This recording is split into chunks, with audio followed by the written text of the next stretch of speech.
ओम शांति 1/5/2025। परम शिक्षक श्री भगवान उवाच मिठे बच्चे तुमे माने बेहदर बाबांक ठारू बेहदर संपत्ति नेबाकू आसीछ। एठारे कौनसी लौकिक कथा नाही। तुमे बहुत उमंग उत्साहर सहित बाबांकू मने पकाइले पुराणा दुनिया को भूली जीव। प्रश्न केउं गोटिए कथा को तुमे बारंबार स्मरण करी पक्का करिबा उचित? केउं गोटिए कथा को तुमे बारंबार स्मरण करी पक्का करिबा उचित? उत्तर आमे समस्ते आत्मा। आमे परमात्मा पितांक ठारू संपत्ति नेउछु। आत्मा माने हेउछन्ति संतान, परमात्मा हेले पिता। एबे पिता एवं संतान मानंकर मिलन हेउछि। एही कथा को बारंबार घोषी घोषी पक्का कर। जेते जेते आत्मा अभिमानी होई चालिब सेते सेते देह अभिमान टूटी चालिब। गीत जो पिया के साथ है। ओम शांति। पिलामाने जानिछन्ति जे आमे बाबांक साथी रे बसिछु। से हेउछन्ति सर्वश्रेष्ठ समस्तंकर बाबा। बाबा आसीछन्ति। बाबांक ठारू कौन मिलुछि? मनरे एही प्रश्न मध्य उठी पारिब नाही। बाबांक ठारू संपत्ति ही मिलुछि। इए हेउछन्ति समस्तंकर बेहदर पिता, जाहांक ठारू बेहदर सुख बेहदर संपत्ति मिलुछि। ताहा हेउछि हदर संपत्ति। काहा पाखरे 1000, काहा पाखरे 5000 रहिथिबो, काहा पाखरे 10, 20, 50 कोटी अरब थाई पारे। वास्तव रे संसार रे समस्ते तो हेउछन्ति लौकिक पिता एवं हद्र संतान माने। एठारे तुमे पिला माने जानुछ आमे बेहदर बाबांक पाखकु आसीछु बेहदर संपत्ति नेबा पाई। मनरे आशा तो रही थाए ना। स्कूल बिना अन्य सत्संग आदि रे कौनसी आशा न थाए। कही थांती शांति मिलू, ताहा तो एबे मिली पारिबो नाही।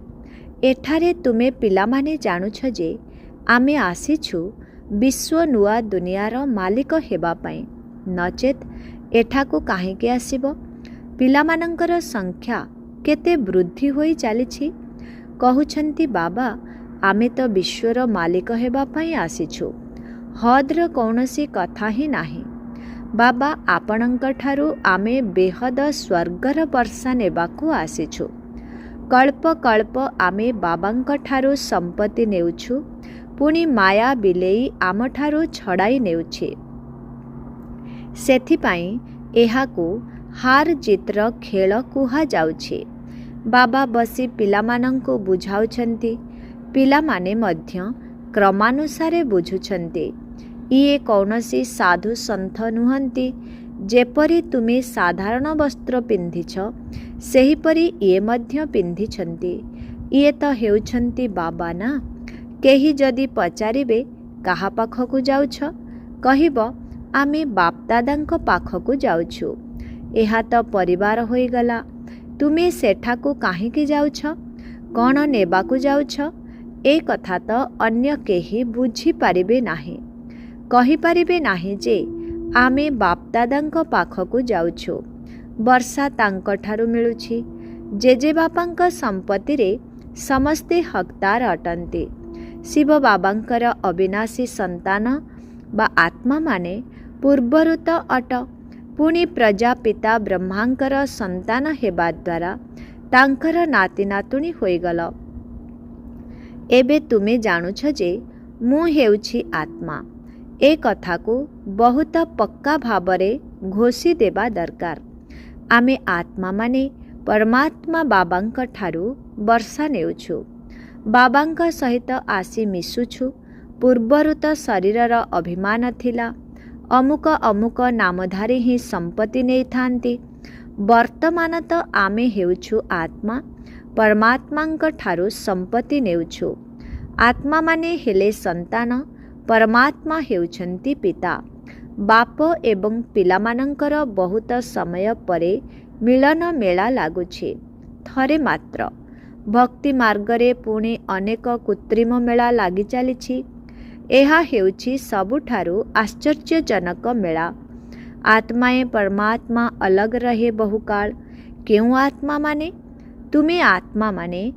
ଏହା ମଧ୍ୟ ତୁମେମାନେ ଜାଣୁଛ ଯେ ଆମେ ଆତ୍ମାମାନେ ହେଉଛୁ ସୁଇଟ୍ ସାଇଲେନ୍ସ ହୋମର ବାସିନ୍ଦା। ଏବେ ଏଠାରେ ଅଭିନୟ କରି କରି ଥକି ଯାଇଛୁ। ତେଣୁ ସନ୍ନ୍ୟାସୀ ଗୁରୁ ଆଦିଙ୍କ ପାଖକୁ ଯାଇ ଶାନ୍ତି ମାଗିଥାନ୍ତି। ଭାବନ୍ତି ସେମାନେ ଘରଦ୍ୱାର ଛାଡ଼ି ଜଙ୍ଗଲକୁ ଯାଇଛନ୍ତି, ତେଣୁ ତାଙ୍କଠାରୁ ଶାନ୍ତି ମିଳିବ। କିନ୍ତୁ ଏପରି ନୁହେଁ। ଏବେ ତ ସମସ୍ତେ ସହରକୁ ଆସିଯାଇଛନ୍ତି। ଜଙ୍ଗଲରେ ଗୁମ୍ଫାମାନ ଖାଲି ପଡ଼ିଛି। ଗୁରୁ ହୋଇ ବସିଛନ୍ତି। ନଚେତ୍ ସେମାନଙ୍କୁ ନିବୃତ୍ତ ମାର୍ଗର ଜ୍ଞାନ ଦେଇ ପବିତ୍ରତା ଶିଖାଇବା ଦରକାର। ଆଜିକାଲି ତ ଦେଖ, ସନ୍ନ୍ୟାସୀମାନେ ବିବାହ ଆଦି କରାଉଛନ୍ତି। ତୁମେ ପିଲାମାନେ ତ ନିଜର ଯୋଗବଳ ଦ୍ୱାରା ନିଜର କର୍ମେନ୍ଦ୍ରିୟକୁ ବଶୀଭୂତ କରୁଛ। କର୍ମେନ୍ଦ୍ରିୟ ଯୋଗବଳ ଦ୍ୱାରା ଶୀତଳ ହୋଇଯିବ। କର୍ମେନ୍ଦ୍ରିୟରେ ଚଞ୍ଚଳତା ରହିଥାଏ ନା। ଏବେ କର୍ମେନ୍ଦ୍ରିୟ ଉପରେ ବିଜୟ ପ୍ରାପ୍ତ କରିବାକୁ ହେବ, ଯେପରି କୌଣସି ଚଞ୍ଚଳତା ନ ରହିବ। ଯୋଗବଳ ବିନା କର୍ମେନ୍ଦ୍ରିୟକୁ ବଶ କରିବା ଅସମ୍ଭବ। ବାବା କହୁଛନ୍ତି, କର୍ମେନ୍ଦ୍ରିୟର ଚଞ୍ଚଳତା ଯୋଗବଳ ଦ୍ୱାରା ହିଁ ତୁଟିବ। ଯୋଗବଳର ତାକତ ତ ରହିଛି ନା। ଏଥିରେ ବହୁତ ମେହନତ ଲାଗିଥାଏ। ଆଗକୁ ଗଲେ କର୍ମେନ୍ଦ୍ରିୟର ଚଞ୍ଚଳତା ରହିବ ନାହିଁ। ସତ୍ୟ ଯୁଗରେ ତ କୌଣସି ବେମାରୀ ହେବ ନାହିଁ। ଏଠାରେ ତୁମେ କର୍ମେନ୍ଦ୍ରିୟକୁ ବଶୀଭୂତ କରି ଯାଉଛ। ଏଠାରେ ତୁମେ କର୍ମେନ୍ଦ୍ରିୟକୁ ବଶୀଭୂତ କରି ଯାଉଛ। ତେଣୁ ସେଠାରେ କୌଣସି ବେମାରୀ ହୁଏ ନାହିଁ। ନାମ ହିଁ ହେଉଛି ସ୍ୱର୍ଗ। ତାକୁ ଭୁଲିଯିବା କାରଣରୁ ଲକ୍ଷେ ଲକ୍ଷେ ବର୍ଷ କହି ଦେଉଛନ୍ତି। ଏପର୍ଯ୍ୟନ୍ତ ମଧ୍ୟ ମନ୍ଦିର ଆଦି ତିଆରି କରି ଚାଲିଛନ୍ତି। ଯଦି ଲକ୍ଷ ଲକ୍ଷ ବର୍ଷ ହୋଇଥାନ୍ତା, ତେବେ ପୁଣି କୌଣସି କଥା ହିଁ ମନେ ରହିନଥାନ୍ତା। ଏହିସବୁ ମନ୍ଦିର ଆଦି କାହିଁକି ତିଆରି କରୁଛନ୍ତି? ସ୍ୱର୍ଗରେ କର୍ମେନ୍ଦ୍ରିୟଗୁଡ଼ିକ ଶୀତଳ ହୋଇ ରହିଥାଏ। କୌଣସି ଚଞ୍ଚଳତା ନଥାଏ। ଶିବ ବାବାଙ୍କର ତ କର୍ମେନ୍ଦ୍ରିୟ ନାହିଁ। ବାକି ଆତ୍ମାରେ ତ ସାରା ଜ୍ଞାନ ରହିଛି ନା। ସେ ହିଁ ଶାନ୍ତିର ସାଗର, ସୁଖର ସାଗର ଅଟନ୍ତି। ସେମାନେ କହୁଛନ୍ତି କର୍ମେନ୍ଦ୍ରିୟ ବଶ ହୋଇପାରିବ ନାହିଁ। ବାବା କହୁଛନ୍ତି ଯୋଗବଳ ଦ୍ୱାରା ତୁମେ କର୍ମେନ୍ଦ୍ରିୟଗୁଡ଼ିକୁ ବଶୀଭୂତ କର। ବାବାଙ୍କ ୟାଦରେ ରୁହ। କୌଣସି ବି ବେନିୟମ କାର୍ଯ୍ୟ କର୍ମେନ୍ଦ୍ରିୟ ଦ୍ୱାରା କରିବା ଅନୁଚିତ।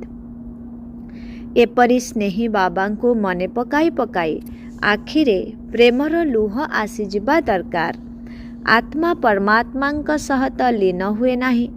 ବାବାଙ୍କ ସହ କଳ୍ପରେ ଥରେ ମାତ୍ର ମିଳନ ହେଉଛି। ଯେତେବେଳେ ସେ ଶରୀରର ଲୋନ ନେଉଛନ୍ତି, ତେବେ ଏପରି ବାବାଙ୍କ ସାଥିରେ କେତେ ସ୍ନେହର ସହିତ ଚାଲିବା ଦରକାର। ବ୍ରହ୍ମା ବାବା ମଧ୍ୟ ଖୁସିରେ ବିଭୋର ହୋଇଗଲେ। ଓହୋ, ବାବା ମୋତେ ବିଶ୍ୱର ମାଲିକ କରୁଛନ୍ତି। ପୁଣି ଏହି ଧନ ସମ୍ପତ୍ତି ଆଦି କ'ଣ କରିବି? ଛାଡ଼ ଏସବୁକୁ। ଯେପରି ପାଗଳମାନେ ହୋଇଥାନ୍ତି ନା। ସମସ୍ତେ କହିବାକୁ ଲାଗିଲେ, ହଠାତ୍ ଏହାଙ୍କର କ'ଣ ହେଲା? ବ୍ୟବସାୟ ଆଦି ସବୁ ଛାଡ଼ି ଆସିଗଲେ। ଖୁସିର ପାରଦ ଚଢ଼ିଗଲା। ସାକ୍ଷାତକାର ହେବାକୁ ଲାଗିଲା। ରାଜତ୍ୱ ମିଳିବ। କିନ୍ତୁ କିପରି ମିଳିବ? କ'ଣ ହେବ? ଏ କଥା କିଛି ହେଲେ ଜାଣିନଥିଲେ। ବାସ୍ ମିଳିବ। ଏହି ରାଜତ୍ୱର ଖୁସିରେ ସବୁକିଛି ଛାଡ଼ିଦେଲେ। ପୁଣି ଧୀରେ ଧୀରେ ଜ୍ଞାନ ମିଳିବାକୁ ଲାଗିଲା। ତୁମେ ପିଲାମାନେ ଏଠାକୁ ସ୍କୁଲକୁ ଆସିଛ। ଲକ୍ଷ୍ୟ ତ ରହିଛି ନା। ଏହା ହେଉଛି ରାଜଯୋଗ। ବେହଦର ବାବାଙ୍କ ପାଖକୁ ରାଜତ୍ୱ ନେବା ପାଇଁ ଆସିଛ। ପିଲାମାନେ ଜାଣିଛନ୍ତି ଆମେ ବାବାଙ୍କ ପାଖରେ ପଢ଼ୁଛୁ। ଯାହାଙ୍କୁ ମନେ ପକାଉଥିଲୁ କି ବାବା ଆସି ଆମର ଦୁଃଖ ହରଣ କରି ସୁଖ ଦିଅ। ଝିଅମାନେ କହିଥାନ୍ତି ଆମକୁ କୃଷ୍ଣଙ୍କ ପରି ସନ୍ତାନ ମିଳୁ। ଆରେ ସେ ତ ବୈକୁଣ୍ଠରେ ମିଳିବେ ନା। କୃଷ୍ଣ ହେଉଛନ୍ତି ବୈକୁଣ୍ଠର ମାଲିକ। ତାଙ୍କୁ ତୁମେ ଝୁଲାଉଛ, ତେବେ ତାଙ୍କ ପରି ସନ୍ତାନ ତ ବୈକୁଣ୍ଠରେ ହିଁ ମିଳିବ ନା। ଏବେ ତୁମେ ବୈକୁଣ୍ଠର ରାଜତ୍ୱ ନେବାକୁ ଆସିଛ। ସେଠାରେ ନିଶ୍ଚିତ ରାଜକୁମାର ରାଜକୁମାରୀମାନେ ହିଁ ମିଳିବେ। ପବିତ୍ର ସନ୍ତାନ ମିଳୁ, ଏହି ଆଶା ମଧ୍ୟ ପୂର୍ଣ୍ଣ ହେବ।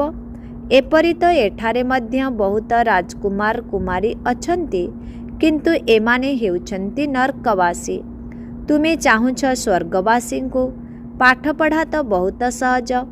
ବାବା କହୁଛନ୍ତି ତୁମେ ବହୁତ ଭକ୍ତି କରିଛ, ଧକ୍କା ଖାଇଛ। ତୁମେ କେତେ ଖୁସିରେ ତୀର୍ଥ ଆଦିକୁ ଯାଉଛ। ଅମରନାଥକୁ ଯାଆନ୍ତି, ଭାବନ୍ତି ଶଙ୍କର ପାର୍ବତୀଙ୍କୁ ଅମର କଥା ଶୁଣାଇଥିଲେ। ଅମରନାଥକୁ ଯାଆନ୍ତି, ଭାବନ୍ତି ଶଙ୍କର ପାର୍ବତୀଙ୍କୁ ଅମର କଥା ଶୁଣାଇଥିଲେ। ଅମରନାଥଙ୍କର ସତ୍ୟ କଥା ତୁମେ ଏବେ ଶୁଣୁଛ। ଏହା ତ ବାବା ବସି ତୁମମାନଙ୍କୁ ଶୁଣାଉଛନ୍ତି। ତୁମେ ଆସିଛ ବାବାଙ୍କ ପାଖକୁ। ଜାଣିଛ ଇଏ ହେଉଛନ୍ତି ଭାଗ୍ୟଶାଳୀ ରଥ। ଶିବ ବାବା ଏହାଙ୍କ ଶରୀର ରୂପୀ ରଥକୁ ଲୋନ୍ରେ ନେଇଛନ୍ତି। ଆମେ ଶିବ ବାବାଙ୍କ ପାଖକୁ ଯାଉଛୁ, ତାଙ୍କର ହିଁ ଶ୍ରୀମତରେ ଚାଲିବୁ। କିଛି ବି ପଚାରିବାକୁ ହେଲେ ବାବାଙ୍କୁ ପଚାରିପାରିବ। କହୁଛନ୍ତି ବାବା ଆମେ ପଚାରିପାରୁନାହୁଁ। ଏଥିପାଇଁ ତୁମେ ପୁରୁଷାର୍ଥ କର। ଏଥିରେ ବାବା କ'ଣ କରିପାରିବେ? ବାବା ତୁମମାନଙ୍କୁ ଶ୍ରେଷ୍ଠ କରିବା ପାଇଁ ସହଜ ରାସ୍ତା ବତାଉଛନ୍ତି। ପ୍ରଥମରେ ତ କର୍ମେନ୍ଦ୍ରିୟକୁ ବଶୀଭୂତ କର, ଦ୍ୱିତୀୟରେ ଦୈବୀ ଗୁଣ ଧାରଣ କର। କେହି କ୍ରୋଧ ଆଦି କଲେ ଶୁଣ ନାହିଁ। ଗୋଟିଏ କାନରେ ଶୁଣି ଅନ୍ୟ କାନରେ ବାହାର କରିଦିଅ। ଯେଉଁ ବିକାରୀ କଥା ପସନ୍ଦ ନ ଆସୁଛି ତାକୁ ଶୁଣ ହିଁ ନାହିଁ। ଯଦି ପତି କ୍ରୋଧ କରୁଛନ୍ତି, ମାରୁଛନ୍ତି, ତେବେ କ'ଣ କରିବା ଦରକାର? ଯେତେବେଳେ ଦେଖୁଛ ପତି କ୍ରୋଧ କରୁଛନ୍ତି, ସେତେବେଳେ ତାଙ୍କ ଉପରେ ଫୁଲ ବର୍ଷା କର, ଅର୍ଥାତ୍ ଶୁଭ ଭାବନାର ବର୍ଷା କର। ହର୍ଷିତ ହୋଇ ରୁହ। ଯୁକ୍ତି ତ ବହୁତ ରହିଛି। କାମେଷୁ କ୍ରୋଧେଷୁ ହୋଇଥାନ୍ତି ନା। ଅବଳାମାନେ ଡାକୁଛନ୍ତି ଜଣେ ଦ୍ରୌପଦୀ ନୁହେଁ, ସମସ୍ତେ ଦ୍ରୌପଦୀ ଅଟନ୍ତି। ଏବେ ବାବା ଆସିଛନ୍ତି ନଗ୍ନ ହେବାରୁ ମୁକ୍ତ କରିବା ପାଇଁ। ବାବା କହୁଛନ୍ତି ଏହି ମୃତ୍ୟୁଲୋକରେ ତୁମର ଏହା ଅନ୍ତିମ ଜନ୍ମ ଅଟେ। ମୁଁ ତୁମ ପିଲାମାନଙ୍କୁ ଶାନ୍ତିଧାମ ନେଇଯିବାକୁ ଆସିଛି। ସେଠାକୁ ପତିତ ଆତ୍ମା ତ ଯାଇପାରିବ ନାହିଁ। ସେଥିପାଇଁ ମୁଁ ଆସି ସମସ୍ତଙ୍କୁ ପାବନ କରୁଛି। ଯାହାଙ୍କୁ ଯେଉଁ ପାଠ ମିଳିଛି ତାହା ପୂରା କରି ଏବେ ସମସ୍ତଙ୍କୁ ଫେରିଯିବାକୁ ହେବ। ସାରା ବୃକ୍ଷର ରହସ୍ୟ ବୁଦ୍ଧିରେ ରହିଛି। ବାକି ବୃକ୍ଷର ପତ୍ର କ'ଣ କେହି ଗଣିପାରିବେ କି? ତେଣୁ ବାବା ମଧ୍ୟ ମୂଳ କଥା ବୁଝାଉଛନ୍ତି, ବୀଜ ଏବଂ ବୃକ୍ଷ। ବାକି ମନୁଷ୍ୟ ତ ଢେର ଅଛନ୍ତି। ଜଣ ଜଣଙ୍କର ଅନ୍ତରର କଥାକୁ କ'ଣ ବସି ଜାଣିବେ କି? ଜଣ ଜଣଙ୍କର ଅନ୍ତରର କଥାକୁ କ'ଣ ବସି ଜାଣିବେ କି? ମନୁଷ୍ୟ ଭାବୁଛନ୍ତି ଭଗବାନ ତ ଅନ୍ତର୍ଯ୍ୟାମୀ ଅଟନ୍ତି, ପ୍ରତ୍ୟେକଙ୍କର ଅନ୍ତରର କଥାକୁ ଜାଣିଛନ୍ତି। ଏସବୁ ହେଉଛି ଅନ୍ଧଶ୍ରଦ୍ଧା। ବାବା କହୁଛନ୍ତି ତୁମେ ମୋତେ ଡାକୁଛ କି ଆସି ଆମକୁ ପତିତରୁ ପାବନ କର, ରାଜଯୋଗ ଶିଖାଅ। ଏବେ ତୁମେ ରାଜଯୋଗ ଶିଖୁଛ। ବାବା କହୁଛନ୍ତି ମୋତେ ମନେ ପକାଅ। ବାବା ଏହି ମତ ଦେଉଛନ୍ତି ନା। ବାବାଙ୍କର ଶ୍ରୀମତ ଏବଂ ଗତି ସବୁଠାରୁ ନିଆରା। ମତ ଅର୍ଥାତ୍ ରାୟ, ଯାହାଦ୍ୱାରା ଆମର ସଦ୍ଗତି ହେଉଛି। ସେହି ଏକମାତ୍ର ବାବା ଆମର ସଦ୍ଗତି ଦାତା, ଦ୍ୱିତୀୟ କେହି ନୁହନ୍ତି। ବର୍ତ୍ତମାନ ସମୟରେ ହିଁ ଡାକୁଛନ୍ତି, ସତ୍ୟ ଯୁଗରେ ତ ଡାକନ୍ତି ନାହିଁ। ଏବେ ହିଁ କହୁଛନ୍ତି ସମସ୍ତଙ୍କର ସଦ୍ଗତି ଦାତା ହେଉଛନ୍ତି ଏକମାତ୍ର ରାମ। ମାଳା ଗଡ଼ାଇବା ସମୟରେ ଯେତେବେଳେ ଫୁଲ ଆସିଥାଏ, ସେତେବେଳେ ରାମ କହି ଆଖିରେ ଲଗାଇଥାନ୍ତି। ଏକମାତ୍ର ଫୁଲକୁ ଜପିବାକୁ ହେବ। ବାକି ସବୁ ହେଉଛି ତାଙ୍କର ପବିତ୍ର ରଚନା। ମାଳାକୁ ତୁମେ ଭଲ ଭାବରେ ଜାଣିଯାଇଛ। ଯେଉଁମାନେ ବାବାଙ୍କ ସାଥିରେ ସେବା କରୁଛନ୍ତି, ଏହି ମାଳା ହେଉଛି ସେହିମାନଙ୍କର। ଶିବ ବାବାଙ୍କୁ ରଚୟିତା କୁହାଯିବ ନାହିଁ। ରଚୟିତା କହିଲେ ପ୍ରଶ୍ନ ଉଠିବ ଯେ କେବେ ରଚନା କରିଥିଲେ? ପ୍ରଜାପିତା ବ୍ରହ୍ମା ଏବେ ସଙ୍ଗମରେ ହିଁ ବ୍ରାହ୍ମଣମାନଙ୍କୁ ରଚନା କରୁଛନ୍ତି ନା। ଶିବ ବାବାଙ୍କର ରଚନା ତ ହେଉଛି ଅନାଦି। କେବଳ ପତିତରୁ ପାବନ କରିବା ପାଇଁ ବାବା ଆସୁଛନ୍ତି। एबे तो एही सृष्टि पुरुणा होई जाइछि। नुआ सृष्टि रे देवता माने रुहंती। तेबे शूद्रंकु देवता किए करिवे? एबे तुमे पुनर्बार देवता हेउछ। जानिछ जे बाबा आमको शूद्ररु ब्राह्मण, ब्राह्मणरु देवता करुछंती। एबे तुमे ब्राह्मण होइछ देवता हेबा पई। मनुष्य सृष्टिर रचयिता हेउछंती ब्रह्मा, जिए कि मनुष्य सृष्टिर मुख्य अटंती। बाकी आत्मा मानंकर अविनाशी पिता ही तो हेउछंती शिव। एही सबु नुआ कथा तुमे माने शुणुछ। जेउ माने बुद्धिवान सेही माने भल भावरे धारण करि थांती। धीरे धीरे तुम मानंकर मध्य वृद्धि होई चालिबो। एबे तुम पिला मानंकर स्मृति रे आसीछि आमे असलरे देवता थिलु, पुणी 84 जन्म किपरि नेउथाउ सबु रहस्य तुमे माने जानिछ। अधिक कथारे मुंड पुराइबार कौनसी आवश्यकता ही नाही। बाबांक ठारू पूरा वर्षा नेबा पाई मुख्य कथा बाबा कहउछंती, प्रथमतः मोते मने पकाओ, द्वितीय पवित्र हुआ, स्वदर्शन चक्रधारी हुआ एवं निज समान कराओ। केते सहज कथा। केवल याद स्थायी होई रहु नाही। ज्ञान तो बहुत सहज। एबे पुरुणा दुनिया खत्म होई जिवो। पुणी सत्य जुग नुआ दुनिया रे देवी देवता माने राजत्व करिवे। एही दुनिया रे पुरुणारु पुरुणा एही देवता मानंकर चित्र ओ देवता मानंकर महल आदि रहिछि। तुमे कहिबो पुरुणारु पुरुणा आमे विश्वर महाराजा महाराणी थिलु।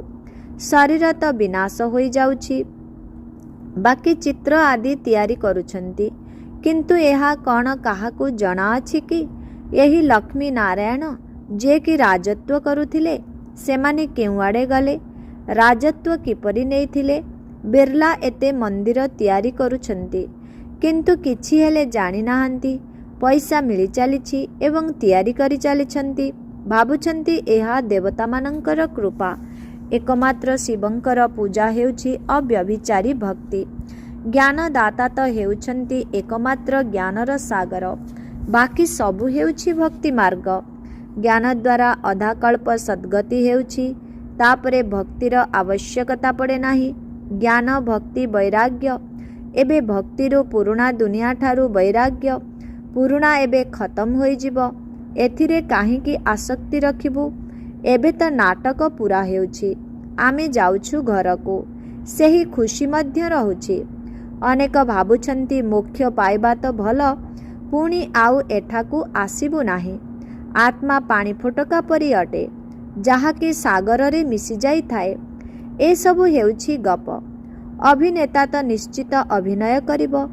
जे घरे बसी जीवो से कौन अभिनेता हेले कि? मोक्ष केबे हुए नाही। यही ड्रामा अनादि पूर्व प्रस्तुत अटे। एठारे तुमको केते ज्ञान मिलुछि? मनुष्यंक बुद्धि रे तो किछि भी नाही। तुमर पाठ ही रहिछि बाबांक ठारू ज्ञान नेई संपत्ति पाइबार। तुमे ड्रामा रे बंधा होइछ। पुरुषार्थ निश्चय करिबो। एपरि नुहे कि ड्रामा रे थिले तो मिलिबो, ताहा हेले चुपचाप बसी जीवो। किंतु कर्म बिना केही मध्य रही पारिबे नाही। कर्म संन्यास होई ही पारिबो नाही। अच्छा, मिठे मिठे शिखिला दे संतान मानंक प्रति माता पिता बापदादांकर मधुर स्नेह संपन्न शुभेच्छा एवं सुप्रभात। आत्मिक पितांकर आत्मिक संतान मानंकु नमस्ते। आत्मिक संतान मानंकर आत्मिक पितांकु ओम शांति। नमस्ते नमस्ते नमस्ते नमस्ते। ओम शांति। धारणा पाई मुख्य सार 1 नंबर। जोगबलर आधार रे निजर कर्मेंद्रिय गुड़ी को शीतल करबाकू हेबो। निज आयत्तरे रखिबाकू पड़िबो। भिकारी कथावार्ता सुनिबार नाही कि सुनाइबार नाही। जेउ कथा पसंद हेउ नाही ताकू गोटिए कानरे सुनी अन्य कानरे बाहर करिदेबा उचित। 2 नंबर। बाबांक ठारू पूरा वर्षा अर्थात संपत्ति नेबा पाई स्वदर्शन चक्रधारी हेबाकू पड़िबो। निजे पवित्र होई अन्य मानंकु निज समान करिबार सेवा करिबाकू पड़िबो। वरदान। मुरलीर वाद्य द्वारा माया को समर्पित कराउथिबा मुरलीधर हुआ। मुरली तो तुमे माने बहुत शुणिलणी। ଏବେ ଏଭଳି ମୁରଲୀଧର ହୁଅ ଯାହାକି ମାୟା ତୁମର ମୁରଲୀ ଆଗରେ ସମର୍ପିତ ହୋଇଯିବ। ଯଦି ମୁରଲୀରେ ଆସୁଥିବା ଜ୍ଞାନର ରହସ୍ୟ ରୂପକ ବାଦ୍ୟ ସର୍ବଦା ବଜାଉଥିବ, ତେବେ ମାୟା ସଦାକାଳ ପାଇଁ ସମର୍ପିତ ହୋଇଯିବ। ତେବେ ମାୟାର ମୁଖ୍ୟ ସ୍ୱରୂପ କାରଣ ରୂପରେ ଆସିଥାଏ। ଯେତେବେଳେ ମୁରଲୀ ଦ୍ୱାରା ତୁମକୁ କାରଣର ନିବାରଣ ମିଳିଯିବ, ସେତେବେଳେ ମାୟା ସଦାକାଳ ପାଇଁ ସମାପ୍ତ ହୋଇଯିବ। କାରଣ ସମାପ୍ତ ହେବା ଅର୍ଥ ମାୟା ସମାପ୍ତ ହେବ। ସ୍ଲୋଗାନ: ଯଦି ଅନୁଭବୀ ସ୍ୱରୂପ ହୋଇଯିବ, ତେବେ ତୁମର ଚେହେରା ଦ୍ୱାରା ସୌଭାଗ୍ୟର ଝଲକ ଦେଖାଯିବ। ଯଦି ଅନୁଭବୀ ସ୍ୱରୂପ ହୋଇଯିବ, ତେବେ ତୁମର ଚେହେରା ଦ୍ୱାରା ସୌଭାଗ୍ୟର ଝଲକ ଦେଖାଯିବ। ଅବ୍ୟକ୍ତ ଇଶାରା: ଆତ୍ମିକ ରାଜକୀୟତା ସହିତ ପବିତ୍ରତାର ବ୍ୟକ୍ତିତ୍ୱକୁ ଧାରଣ କର। ସଙ୍ଗମଯୋଗୀ ବ୍ରାହ୍ମଣ ଜୀବନର ବିଶେଷତା ହେଲା ପବିତ୍ରତା। ପ୍ରବୃତ୍ତି ଅର୍ଥାତ୍ ଘର ଗୃହସ୍ଥ ଭିତରେ ରହି ଅପବିତ୍ରତା ଠାରୁ ନିବୃତ୍ତ ରହିବା।